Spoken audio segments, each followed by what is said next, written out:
Gaza ഏറ്റെടുക്കുമെന്ന നിലപാട് കടുപ്പിച്ചിരിക്കുകയാണ് ഡൊണാൾഡ് ട്രംപ്. ഗാസ മുനമ്പ് ഇസ്രായേൽ യുഎസിന് കൈമാറുമെന്നാണ് ട്രംപ് ഇപ്പോൾ പറയുന്നത്.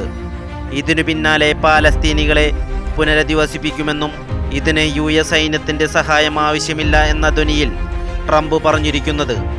ഇതെല്ലാം ഇസ്രായേൽ ചെയ്യും എന്നുള്ളതാണ് ഇങ്ങേരുടെ വിശ്വാസം. അത് ഏറെക്കുറെ ശരിയുമാണ്. ട്രംപ് ഇതിനോടകം പറയുന്നത് ഗാസയിൽ യുഎസ് നിർമ്മാണ പ്രവർത്തനങ്ങൾ ആരംഭിക്കുന്നതിന് മുമ്പ് തന്നെ പാലസ്തീനികളെ സുരക്ഷിതമായ സ്ഥലത്തേക്ക് മാറ്റുകയാണ് എന്നും ട്രംപ് പറയുന്നു. ഒരു സഹായദൂതനെ പോലെയാണ് ഇപ്പോൾ ട്രംപ്. നിങ്ങൾ ഇവിടെ നിന്ന് മാറുകയാണ് എങ്കിൽ കുറേ വാഗ്ദാനങ്ങൾ ട്രംപ് കൊടുക്കുന്നതുമുണ്ട്. അതിനു മുമ്പ് 20 ലക്ഷത്തോളം വരുന്ന പാലസ്തീനികൾ സ്വന്തം മാതൃരാജ്യം വിട്ട് ഈജിപ്തിലേക്കോ ജോർദാനിലേക്കോ പോകണം. യുദ്ധത്തിൽ തകർന്ന ഗാസയിലെ കോൺക്രീറ്റ് അവശിഷ്ടങ്ങളും മാരക ബോംബുകളും നീക്കണം. അതിനുശേഷം യുഎസ് ഗാസ മുനമ്പ് സുന്ദരമാക്കും. ഈ കടലോര പ്രദേശങ്ങൾ സുഖവാസ കേന്ദ്രങ്ങളാക്കി മാറ്റും. തൊഴിലവസരങ്ങൾ നൽകും. സാമ്പത്തിക വികസനം സൃഷ്ടിക്കും. മനോഹരമായ വീടുകളും നിർമ്മിക്കും എന്നൊക്കെയാണ് ട്രംപ് പറയുന്നത്. ഇത്രയും ദയയുള്ള വികസന നായകനാണ് ട്രംപ്. നിങ്ങൾക്ക് എന്താണ് തോന്നുന്നത് എന്ന് കമൻറ്റ് ചെയ്യുക. ഇപ്പോൾ ട്രംപിൻ്റെ കൂടെയുള്ളത് ബിസിനസ് സാമ്രാട്ടായ ഇലോൺ മസ്ക് ആണ്. ഇത്രയും ബിസിനസ് ചിന്താഗതി വേറെ ഒരാൾക്കും ഉണ്ടാകില്ല. ഒരുപക്ഷെ ഇനി അങ്ങോട്ട് അമേരിക്കയെ നയിക്കുന്നത് ഇലോൺ മസ്ക് തന്നെയായിരിക്കാം. ഗാസ ഒഴിപ്പിക്കാൻ എല്ലാ തന്ത്രങ്ങളും പയറ്റുന്നുമുണ്ട്. ഇതിനിടയിൽ ട്രംപ് നെതന്യാഹു വൈറ്റ് ഹൗസിൽ നിർണായക കൂടിക്കാഴ്ച നടത്തിയെന്നും പറയുന്നുണ്ട്. ഇതിനു പിന്നാലെയാണ് ട്രംപ് ഗാസ ഏറ്റെടുക്കുമെന്ന് പറഞ്ഞത്.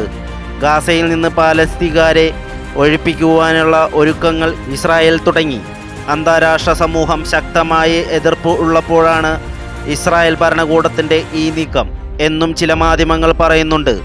അതേസമയം ഈ നീക്കത്തിനെതിരെ ഈജിപ്ത് ശക്തമായ എതിർപ്പ് അറിയിച്ചിരുന്നു. ട്രംപിൻ്റേത് ഗാസയിൽ അധിനിവേശം നടത്തുവാനുള്ള നീക്കമാണ് എന്ന് ഹമാസ് പ്രതികരിച്ചിട്ടുമുണ്ട്. ഈ നീക്കം ചെറുക്കണമെന്നും പറഞ്ഞു.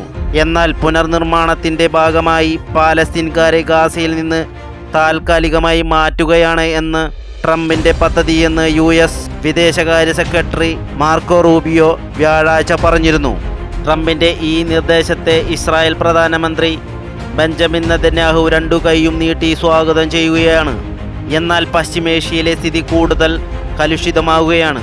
ഈജിപ്ത് ജോർദാൻ പറയുന്നത് വംശീയ ഉന്മൂലനം എന്നാണ് ഐക്യരാഷ്ട്രസഭാ സെക്രട്ടറി ജനറൽ അന്റോണിയോ ഗുട്ടറസ് പറഞ്ഞത്.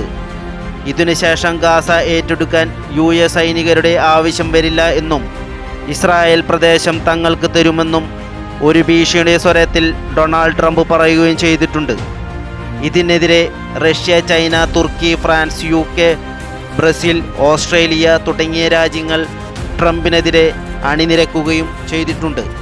ഇതിനു പരിഹാരം റഷ്യ പറയുന്നത് മധ്യപൂർവ്വ പ്രദേശത്ത് പരിഹാരം സാധ്യമാകാൻ ദ്വിരാഷ്ട്ര കരാറിലൂടെ മാത്രമാണ് എന്നാണ്.